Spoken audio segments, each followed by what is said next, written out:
Good morning. I'm Linda, Pinky Mo's sister's in the kitchen, and I gotta melt my butter real quick and then I'll be right back over here. So I hope everyone's doing well.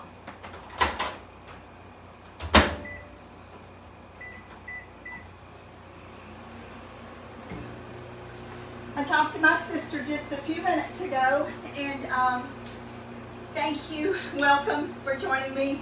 I talked to Mary just a few minutes ago, and she sounds good. She's feeling much better. We just want to make sure that she doesn't start overloading and overworking herself too quickly. So y'all bear with me. I've got things in 2 or 3 different places, so I will have to leave the camera from time to time to get what I need. But we're going to get started real quick here.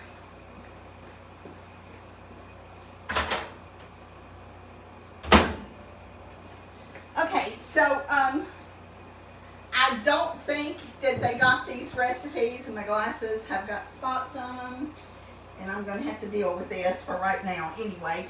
I don't think little Linda has been well enough to put these recipes on our members page, so I'm going to tell you the ingredients in case any of you are wanting to make these.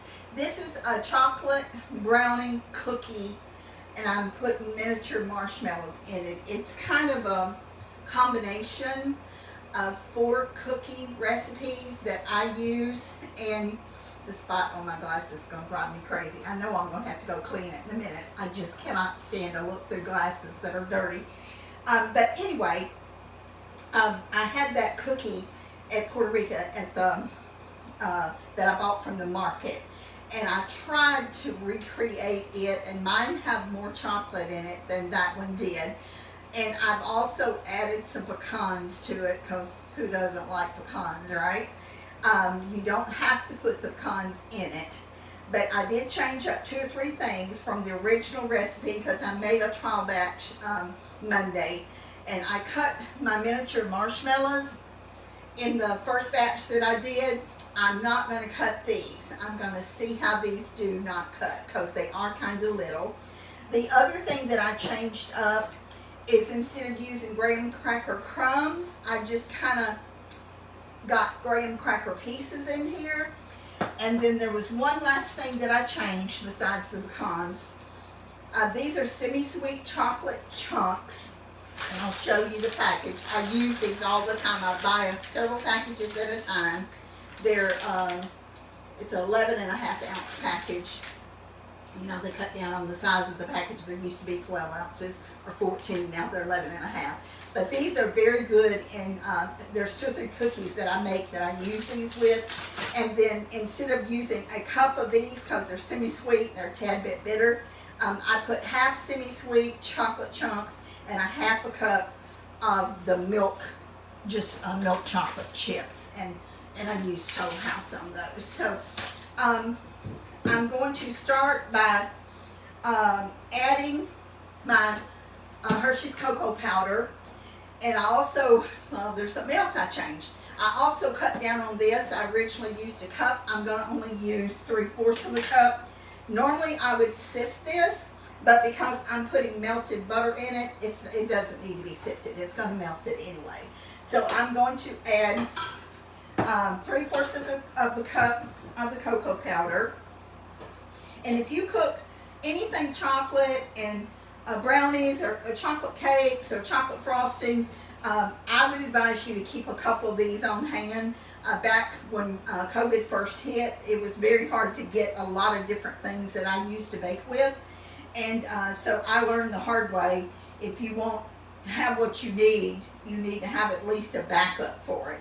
So I usually keep at least 2 of these in my pantry. So you can see that it's not, and I didn't level this off, it's because I cut it down from a cup to 3/4 of a cup.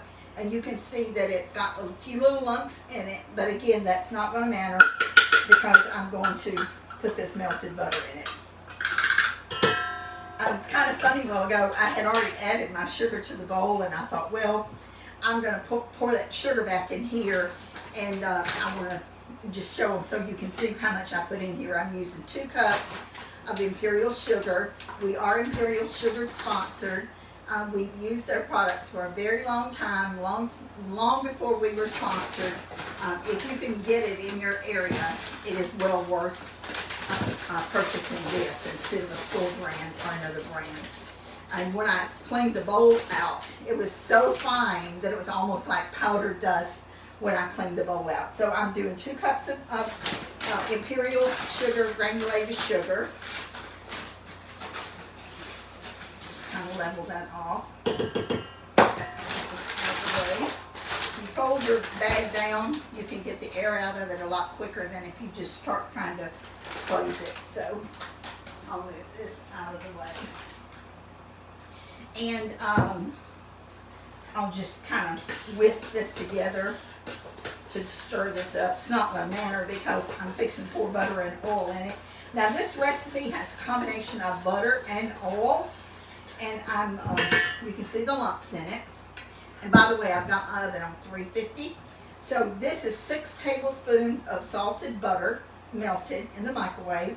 I'm going to pour this in here, and then I'm going to pour the oil, and I'm using let's see here. I'm using, how much oil am I using? I'm using 6 tablespoons of oil.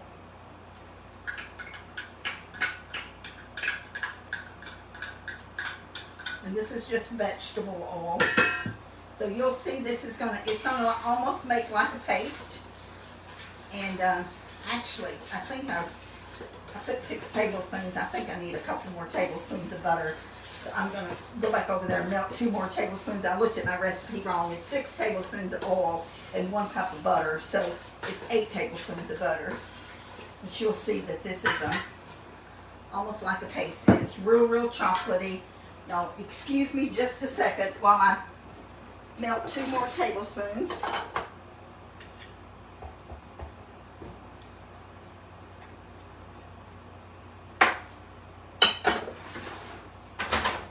Only takes a jiffy.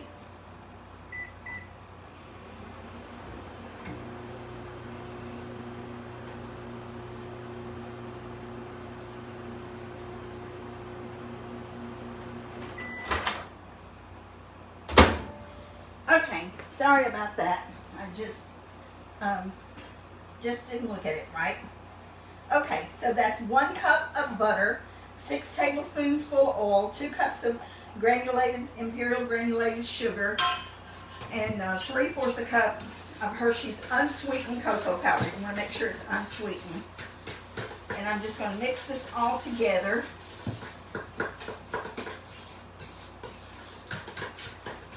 I've got some eggs out at room temperature that I'm going to add. And I've got about almost a 1/3 cup of milk. You might not use all of it, but I've got almost a 1/3 cup of milk. I'm going to go ahead and break my eggs in here because I want to beat them with the mixer. And I'm not using my cordless mixer today because this is a pretty stiff dough. I did use it the other day, and it kind of, it's not quite strong enough to do a cookie dough, and I knew that when I got it out, but I tried it. So anyway, all right, let me get this in here, and pour my eggs in, and I'm just going to beat these in one at a time. I'm just using my little KitchenAid hand mixer.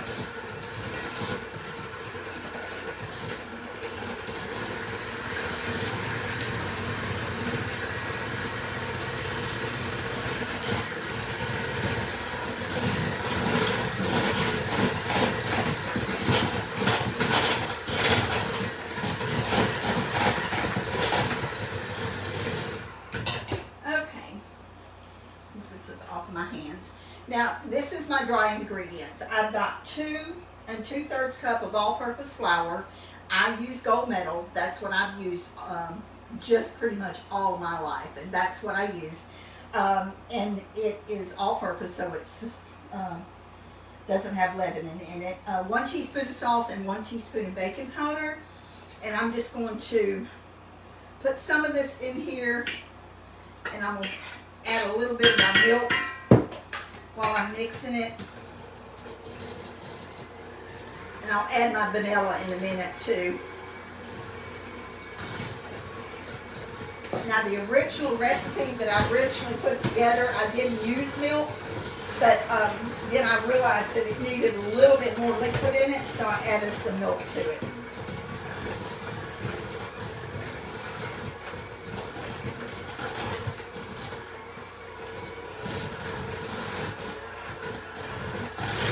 I wonder how many people have burn-up mixers as much as I have. This is a KitchenAid, and I think it's a 9 horsepower, but I burn up 7 horsepowers before. And of course, I have 2 stand KitchenAid mixers that I use for heavy-duty stuff, like big batches of cake or big batches of cookie dough. I'll make 4 batches of cookie dough at one time during the holidays, and I'm going to use 4 teaspoons of vanilla. That might sound like a lot, but you need it. So I'm using 4 teaspoons, and this is the good vanilla, so you can definitely taste it when you get these cookies made. I've always had the philosophy, if you're going to bake, or if you're especially baking, not just cooking, but especially baking, if you're going to bake something and go to the trouble to do it, you should use the best ingredients you can buy. And if all you have is imitation flavoring, then use it. But if you can get the real vanilla, then you're much better off, and it's going to taste much better. I'm going to add the rest of my flour and the rest of my milk.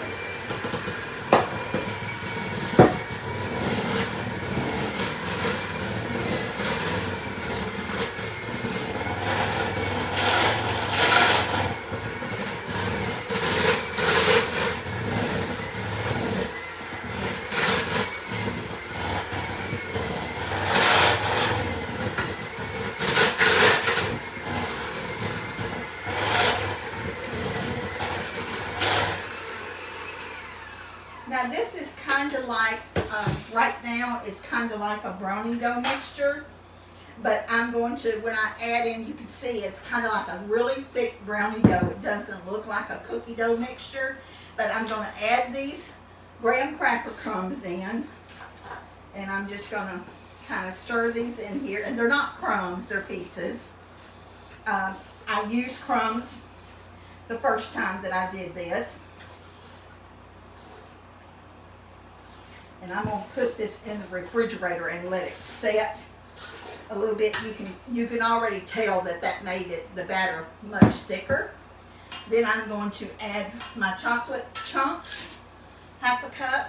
And those are semi-sweet, and 1/2 cup of my milk chocolate chips. Now, I always do a generous amount. I may say 1/2 cup, but I probably put more than that.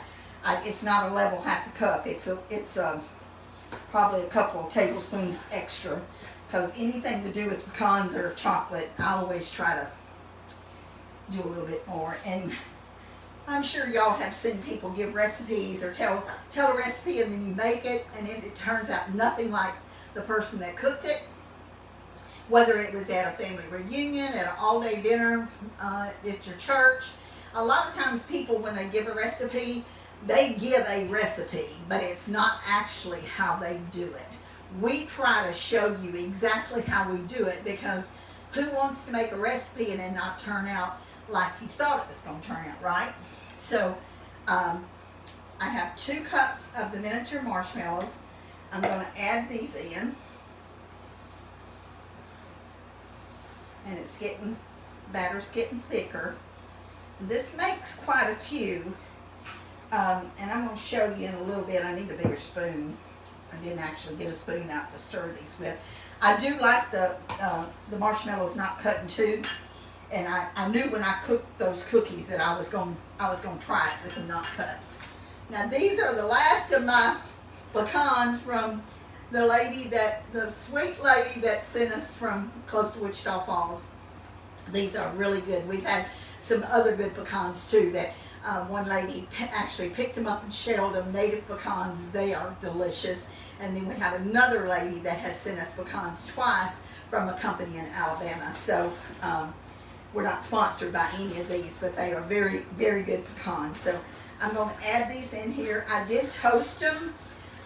The one thing you want to do when you're toasting pecans, you want to toast them just a little bit at a time. I toast mine in the microwave, so they will burn very quickly.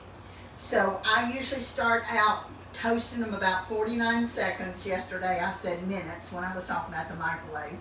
I toast them about 49 seconds, and then I stir them. I put just a tiny bit of butter, maybe a half a teaspoon, and a little pinch of salt. Kind of just umps the flavor up a little bit. And then I toast them again for 20 to 25 seconds. You don't want to over toast them, because one thing, these are going to cook in the oven. But if you cook them too much, you're going to have to throw them out, because they're going to be burnt. They'll have a bad taste to them. Okay, so you're going to see how thick this is. This looks really good. I'm going to put some plastic wrap over this and put this in the, I put my lid on it. Actually, I'm going to put my lid on it. I'm going to put this in the refrigerator. And you could do these as in a brownie pan if you wanted to, and cut your squares. You could certainly do that.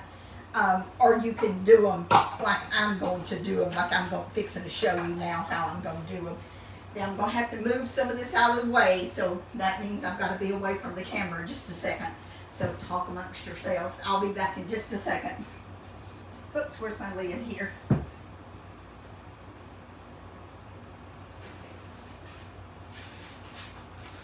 I started to see if I could bribe Mike to come in here and hand me stuff as I needed it, but I decided I wouldn't, because he would probably be too afraid that the camera would get on him, so I didn't ask him to.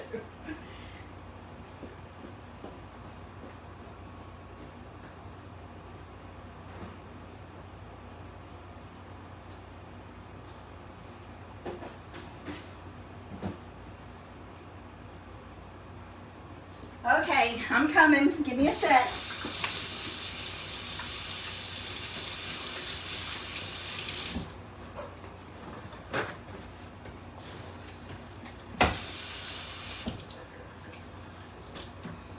Okay, let's get just a little bit more of this out of my way.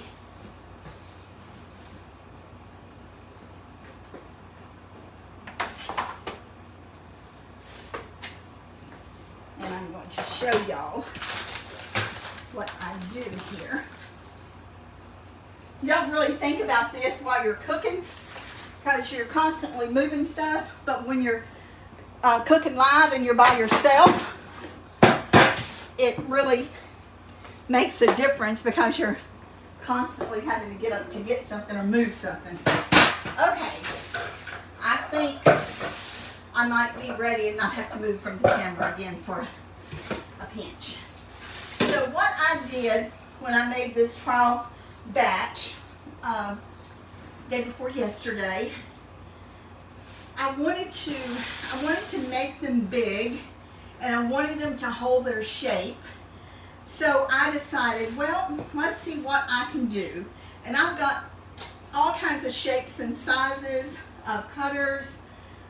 This is a rectangle. I got a square and another square that's a little bigger. I've got several different sizes of rounds. And this is actually for a dessert where you layer it. I've got several of those, but I got my dough cutters out.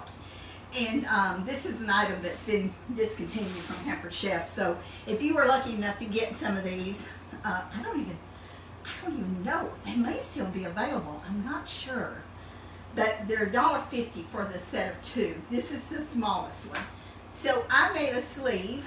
And I'll show you how to do it. I'm going to do one here that I hadn't done. I just kind of lightly greased the inside of that with Crisco, and then my parchment rounds here. And if you do this, and I know, I can just hear some of y'all saying, my mama would do it too, y'all fooey. I'm not going to go to that much trouble. And this really depends on how much trouble you want to go to when you're baking. Do you want to do something a little different, or do you just want to pour it in a pan, cut them in squares, or cut them in rounds? Because you can cut them after they're cooked with one of these. They're not going to have edges on them, but these will have edges on them. So if you want to do this, just take you a piece of parchment and measure it, and then cut it. And you don't have to have the sleeves like I buy. You can do strips. And the inside of this and the bottom is already just very, very lightly coated in Crisco.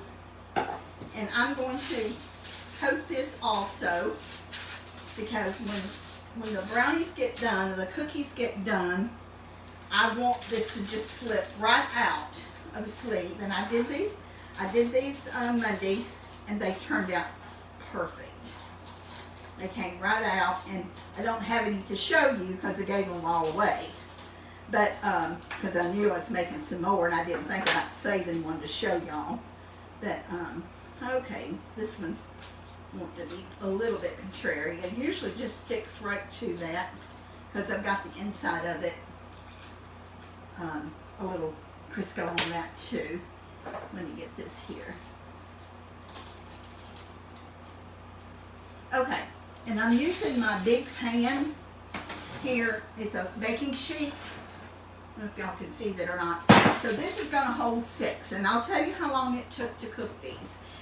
It took 20 minutes to cook them. I kept checking it and checking it and checking it to make sure I wasn't over baking it, because nobody wants an overbaked cookie or an overbaked brownie. Now these are the large ones. If you do the small ones like these here, it's not going to take that long. So I'm going to do, I've got some cookie dough left from the other day, and I'm going to see how many I can get. I may do the small ones so it doesn't take as long to cook it, because I want y'all to see what this looks like. So I'll put these aside here, and we'll do some of the small strips. So this is what I cut off of the ends. These were 8-inch. Well, this is an 8-inch. This one hasn't been cut. This is my parchment sleeves that I put around my cake pans. And then these are some pieces here. And you can certainly cut them in half. You don't have to have your sleeve up that high. And I'm going to give y'all a little tip too. If you have regular cake pans, or like if you have the Pampered Chef cake pans, they're not deep like my professional cake pans are, you can create a sleeve on the inside of your cake pan by doing a parchment round, and that way when your cake cooks, it's going to be higher than just your regular cake pan. But you want to make sure that your sleeve is tall enough so it doesn't overflow. A lot of people do that don't have cake pans that are 3 inches or 5 inches high. Like if you're doing a really big cake pan, you're going to want a big sleeve, and I would cut it from a sheet like this. So if you wanted a 5-inch or 4-inch sleeve, you would cut this and then just line your cake pan with it, and when it cooks, it's going to rise up and it's going to attach to the side of that parchment. Now keep in mind, and I know we're not doing cakes today, but keep in mind, if you're doing this, you cannot bake that cake at 350. If it's a very deep cake, like my 3-inch pans, and y'all heard me say this the other day, I cook them at 325 degrees. If it was a taller cake than that, I would cook it even at a lower degrees. So one of my Facebook friends had a picture posted the other day of something that she cooked, and it got too brown, and on the bottom, the sides, and the top, and the inside wasn't done. And I told her, I said, if you will turn your oven down, it'll bake inside, and you won't have to worry about having a brown top, brown sides, brown bottom, and having a raw middle. So you see how I did that right there? So I'm just going to put that on here, and with the cookie dough that I've got here, and this has a little bit of Crisco in it, I've already done that, And this is really simple. It's just something that I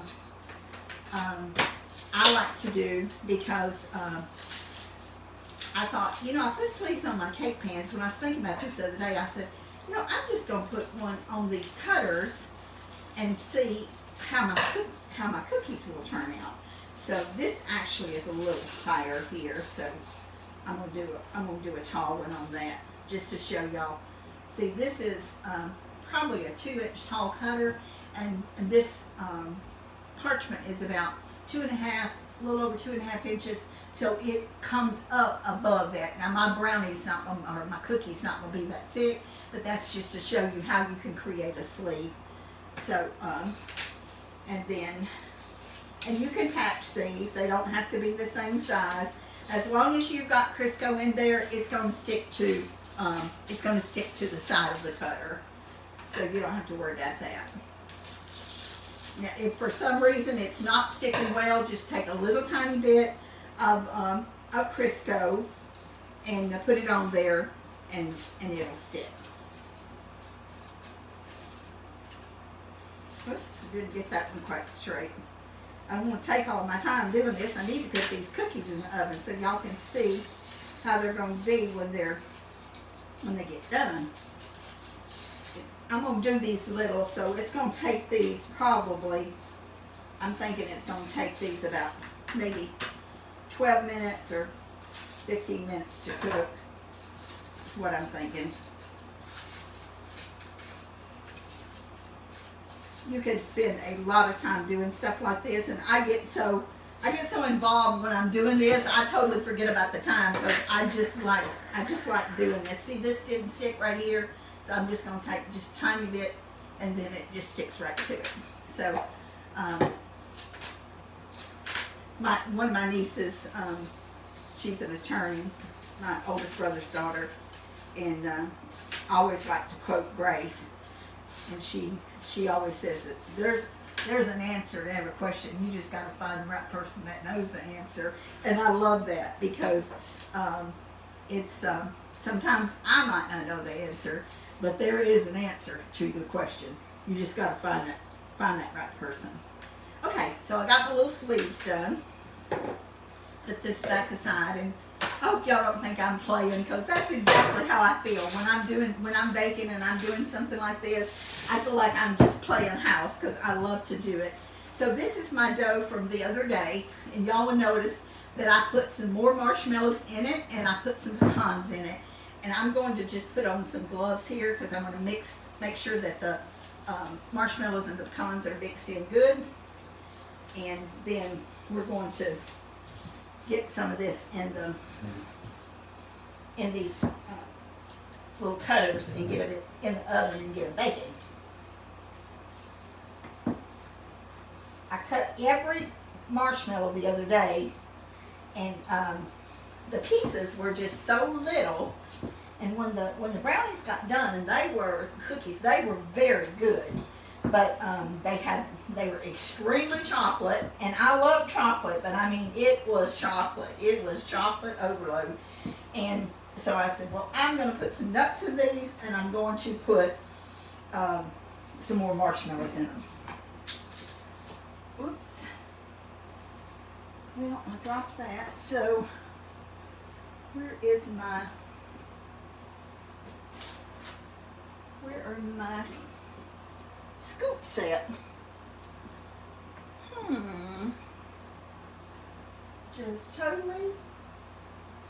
Oh, here they are. I knew I had them out. I put them up there so they'd be out of the way and I couldn't see them. Okay, this is a large Pampered Chef cookie scoop. It's 3 tablespoons. So I'm gonna, I like to either use a scoop or either weigh them because I want to make sure that they're all the same size. And I'm going to, I may have to add a little bit more to this to put these in here, but I'm gonna put these in here. I didn't get the scales out, so I'm not weighing the cookie balls. I did the other day. They were all, for these large ones, they were about 6 ounces worth of dough. And I have a feeling I'm gonna have to put a little bit more than 1 scoop in here. So I think there's probably gonna need to be about 4 tablespoons full of dough in this.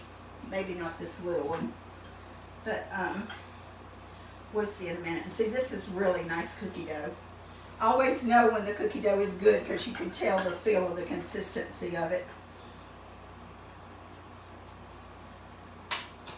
All right. I'm just going to gently press this in here so it's kind of shaped the same. Now these don't have a lot of leavening in it, so cookies don't as a rule. So they're not going to, they're not going to rise up. But when they cook, they're going to be the shape that I've got them in here.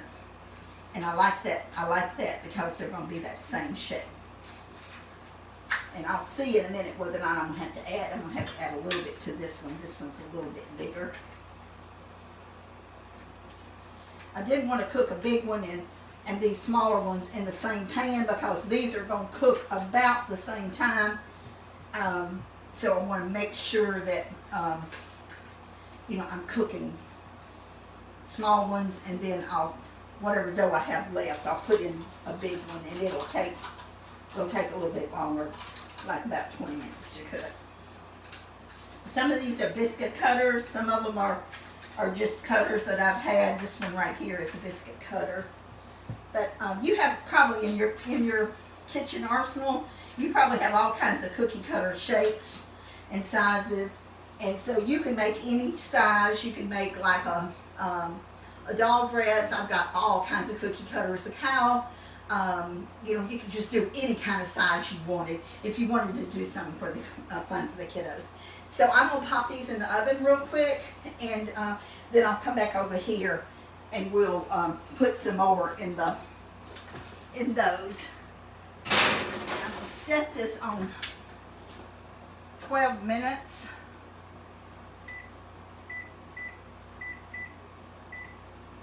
And let's see how long we think that'll take.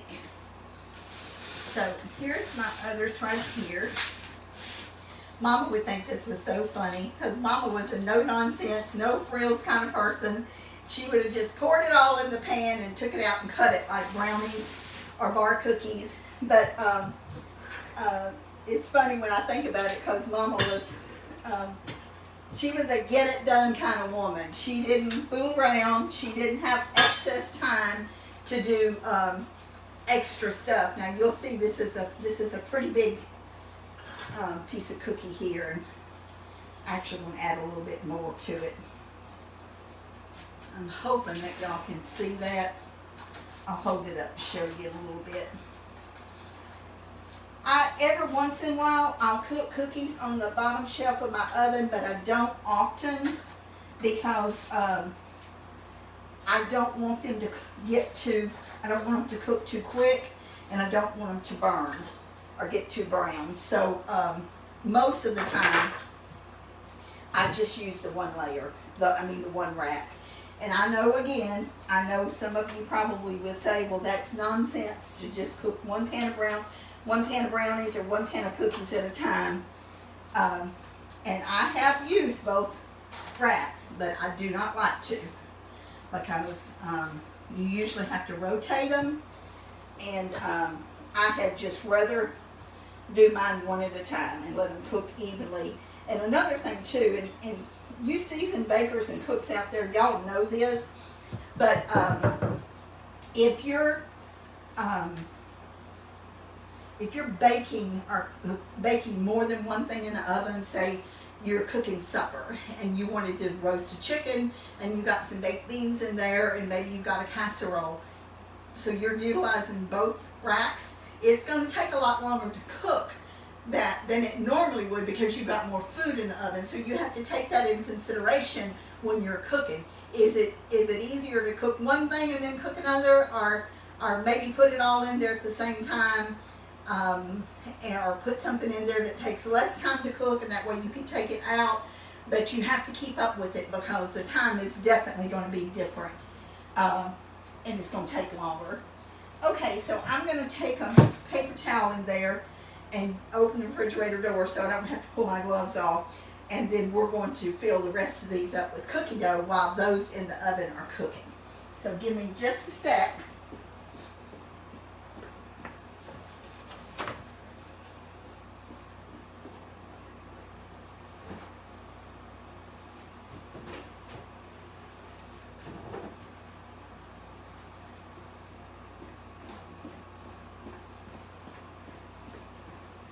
Now this is actually, when I made this is actually a double batch. And that's what a double batch looks like. This is the large Pampered Chef stainless steel mixing bowl. And it's probably about half full. Probably about that much. So this is not quite as hard as that is because that other cookie dough had been in the refrigerator overnight. So this is a little bit softer. And again, you don't have to refrigerate it for a long time, but I would definitely refrigerate it at least a few minutes because you don't, of course it's not going to spread because you got these rings around it, but it just cooks better if it's been refrigerated a little bit. And I'm not weighing these, but this is about, maybe not the size of a softball, but it's a big piece of cookie dough.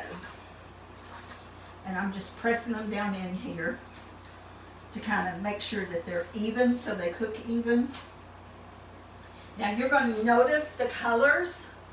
The ones closest to me are darker chocolate, and the ones closest to the camera are lighter, and that's because I've got a little milk chocolate in them, and they're a little bit, they're not quite as dark.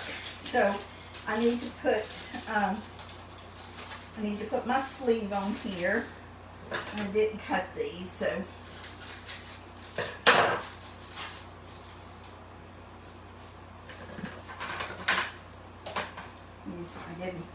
I should have done my sleeve with a little bit of Crisco before I put it in there, but see, it turned out okay. So let's go ahead and do this other one. Now this is not a dough cutter, this is the large biscuit cutter. It's just a tiny bit smaller than the small dough cutter, but I used it Monday and I'm going to use this again here too. You can tell it's not quite as deep either, but that's okay.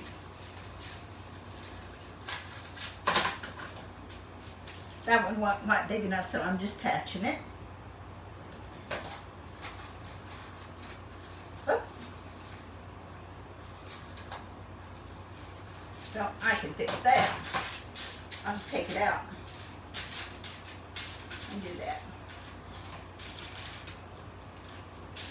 Okay.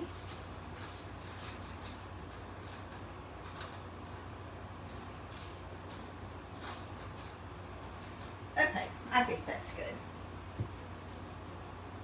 Now I'm only going to cook one more pan of these, and I'm going to put the rest of them in the refrigerator and cook them. I don't like to have a lot of excess stuff here cooked at the house because I don't want it to get old. Since marrying little Linda and the boys, I can't get anything to them right now. It's just me and Mike, and we usually eat like one little small piece, and I've given away. I have some really nice people working in my yard yesterday and today, and I gave them the rest of what I baked the other day, and I'll give them some of these also. But I don't want to have a lot of stuff left over to just ruin, because it costs money to do this, and it takes time and energy, and I want to make sure that, you know, that I'm using my stuff and making sure that it gets eaten. I don't like to do something and waste it. Okay, so I'm going to pull my gloves off now, get this out of the way over here, and I'm putting my cookie dough back in the refrigerator. So I'm not going to move the camera because I don't want it to do what it did the other day, but I'm going to show you these. Now these are going to be big pieces of brownie. Now I'll tell you what you could do if you were fixing something really fancy and wanted a really fancy dessert. You don't even have to make it. If you don't want to make it, get you some kind of sauce. Raspberry, strawberry. It's really easy to make this reduction sauce. I can't see myself buying it, but if you're stressed for time or something, you could certainly buy some. Caramel sauce, and take a real pretty dessert plate and just drizzle some on it, you know, crisscross or however you want to do it, little dots or however. Put your brownie cookie in the middle, and you could do homemade whipped cream and put on top with a cherry or strawberry or raspberry, or maybe a combination of a strawberry and a raspberry and something on the top. Or you could do a scoop of ice cream on top of it and drizzle some caramel on top. Would be really, really good. So there's a lot of ways you can dress this up. And if you wanted to put like a little, I don't know if people take lunches anymore or not. When I grew up, men took lunches to work, and women did too, pretty much, because, you know, it wasn't like you could just pop into the nearest corner McDonald's or Wendy's or Chick-fil-A. You had to take your food. You know, you didn't have a long time for lunch, and so if you took 15 minutes going getting it and coming back, you didn't have any time to eat it if you could get something. So people used to take their lunch. They'd take them in lunch boxes or pails or sacks or whatever. And if your spouse or your kid still takes lunches, fix them up a nice little brownie cookie and put a cute little note in there and surprise them. You know, put something in there that maybe they weren't expecting to have or something. And these are very rich. I will tell you, they are extremely rich. So if you probably will not make them this big, but if you wanted to make them this big and wanted to have like a little nice dinner for you and your spouse, you could actually share one. If you didn't want to eat the whole dessert, you could share one. So those are some other thoughts too. So let me get these in the refrigerator. I do not like stuff sitting out. I'll be right back.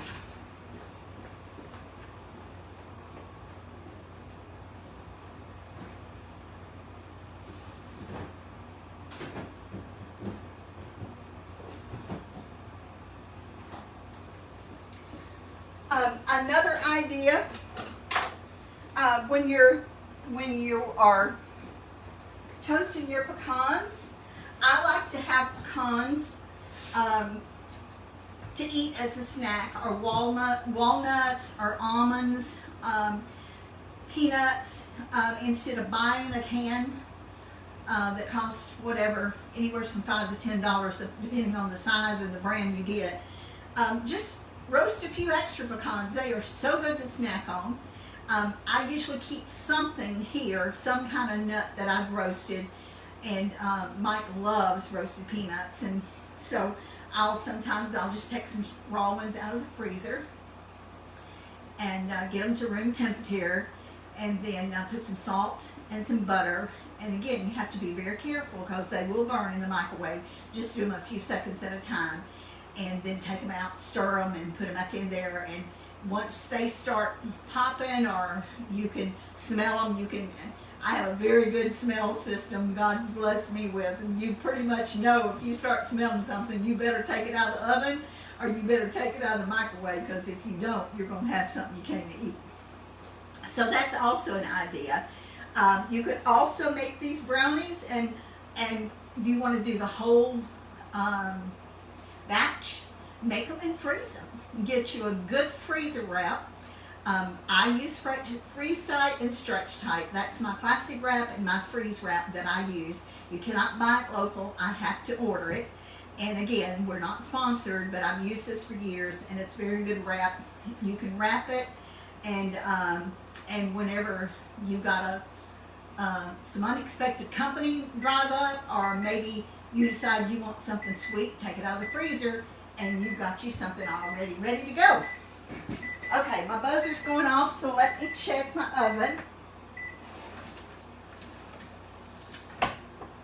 And they are not done. I set them for 12 minutes. So I'm not going to take them out and show them to you. I'm going to cook them a little bit longer, a little over 3 minutes, and I'm going to move this over here so I can put these in the oven when I get those others out. end.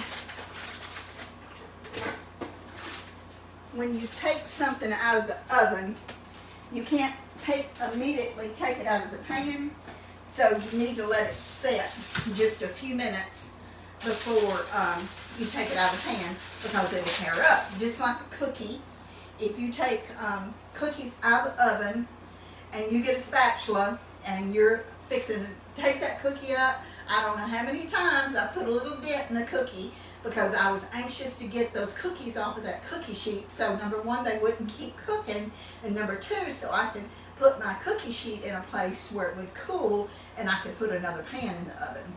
Well, I've remedied that problem now because I have several cookie sheets that I can rotate. I don't have to worry about, I don't have a cool cookie sheet. You can't put cookie dough on a hot cookie sheet. It's going to just run. So the cookie sheets need to be cooled, and so keep that in mind when you're got the spatulas out here, when you're going to bake cookies. And the thing about cookies, and I have made literally thousands of dozens in my lifetime, they take time. They don't take that much time to make, but they take time to bake. And you're constantly getting them out of the oven or rotating the pans in the oven, putting new ones in the oven, taking them off the pans to cool to rack. So whenever you're cooking cookies, especially if you're doing a big project, say around any holiday, and you're wanting to make cookie boxes for some friends or your family, you need to, number one, you need to allow enough time so you don't get in a stew and you're not able to do this and you wind up burning 2 or 3 pans of cookies. So years ago, when Mama got to where she couldn't cook and bake herself, she would sit here at this counter with me, and it was just such a happy time for us for years after I became an adult. And when I finally got back to Texas, we're usually together on Thanksgiving. So if we were at my house, what we would do after we finished our Thanksgiving dinner, and we ate our dinner in the middle of the day, after we finished and got the kitchen cleaned up, we would start making cookie dough. And so what we did, and I know it's not the holidays, but because I'm making this, it just brings back so many sweet memories. My little mama would sit here, and it just made her so happy. And she would help a little, but mostly I was doing it. But she was enjoying watching me do it and enjoying helping me. So I would make cookie dough, and I would make huge batches. And I always had the baking instructions down. My buzzer's going off, so give me just a second.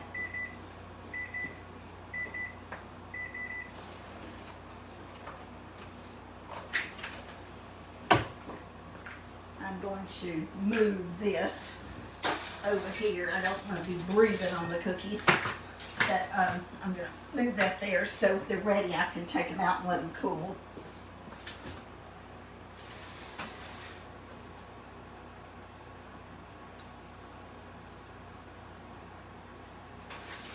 Okay, I'm going to cook them for 2 more minutes. And keep in mind that this is a brownie cookie. So if this had been a cookie, I would not cook these this long. But because it's a brownie cookie, it needs to cook just a little bit longer. But make sure you check them in intervals, because everybody's oven is not the same. I know my oven is as old as the hills, but I know how it cooks, so I know about what to set mine at.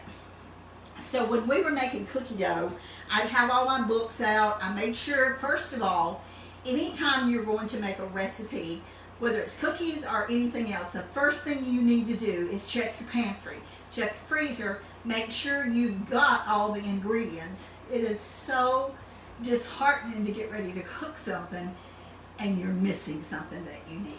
So you either improvise or either you have to go to the store and get it. So make sure you've got your ingredients, and we would make huge batches. I would use my big heavy duty mixer, and I would literally have that bowl full of cookie dough.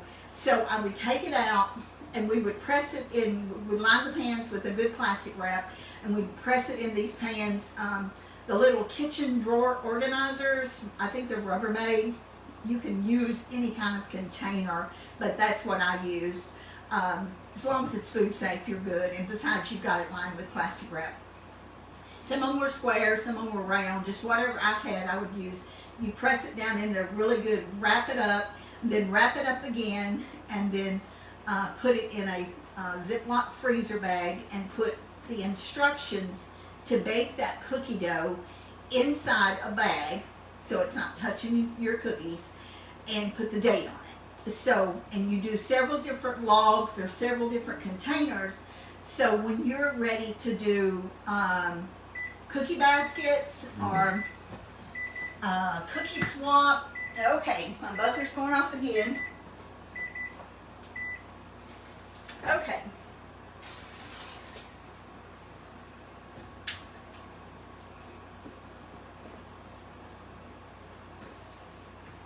So I'm going to set these here and let those rest for a little bit. And then I'm going to pop this other pan in the oven.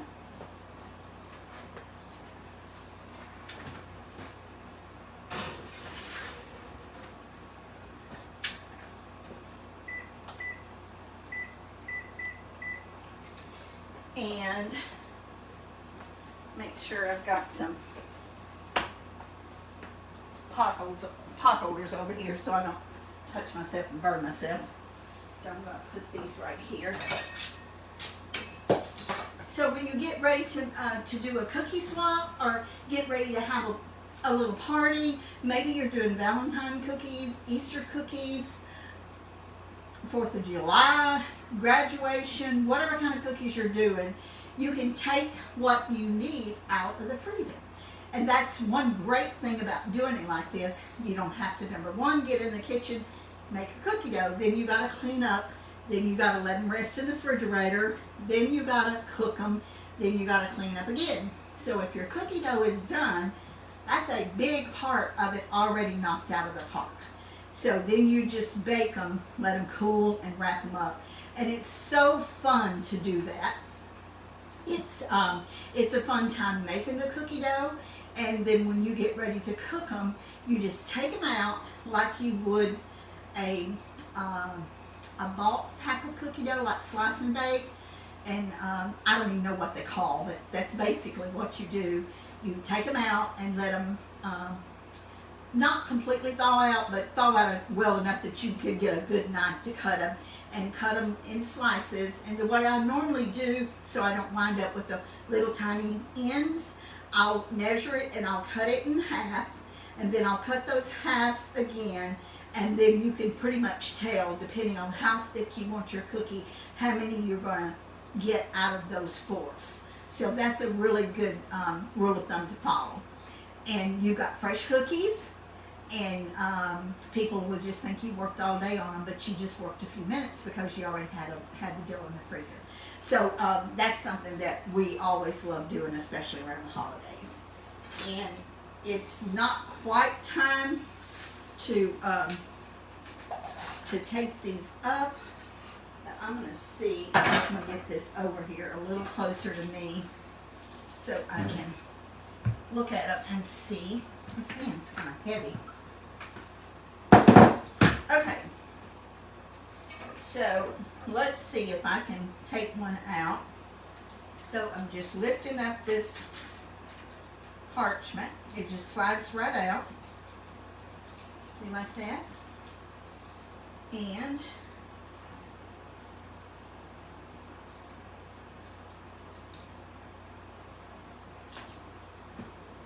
now I'm not going to pick it up yet because it's still soft, but you can see that it's a perfectly round cookie. And I love this because it looks like, and it does take a little longer to do it like this, and just putting it in a pan and cutting them and slicing them. But I love the little chunks that you see. You can see the chocolate chunks, you can see the marshmallows, you can see the pecans. I'm trying to see if I see, well, these don't have graham cracker. These have graham cracker crumbs in them, not the chunks. The ones that are in the oven now have the chunks in it. So I'm not going to see no graham cracker chunks. Okay, see how easy that just pulls right out? And there's your little paper. Probably too hot for me to touch, maybe not. Okay. And let's see if I can get something to put these on. So, get this out of the way here. It's a little bit warm, but it's not so hot that I can't touch it. Okay. Now, a lot of people that do cakes and that bake a lot and a lot of recipes will tell you, that is hot, they'll tell you to let a cake cool in the pan. And I know we're not doing cakes, we're doing cookies. They'll tell you to let a cake completely cool before you take it out of the pan. Do not wait until that cake is completely cool. Now, if you use parchment like I do, it won't be as hard. But if you don't use parchment, more than likely you're going to have a cake that's going to tear up.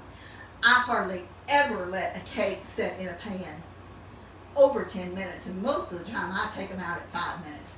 I like to get them out when I can get them out. I don't like fooling with a cake after it's been sitting in a pan for 10, 15, 20, or 30 minutes. I just do not agree with that. And I've baked a few cakes in my lifetime. So I like to get mine out of the pan. And I'm pretty sure that Mary does the same thing. Get them out of the pan before they get completely cool. And I'm not a professional baker. I tell y'all that every time. But sometimes, there's a big chocolate chunk that came off. I don't want to lose that. Sometimes professional bakers will tell you something that doesn't necessarily work. At least it doesn't for me. So I'm not trying to put down someone that's had paid training to be a bakery chef. But I know what works for me, and I know what doesn't. Okay. These are pretty hot, but my hands are kind of tough.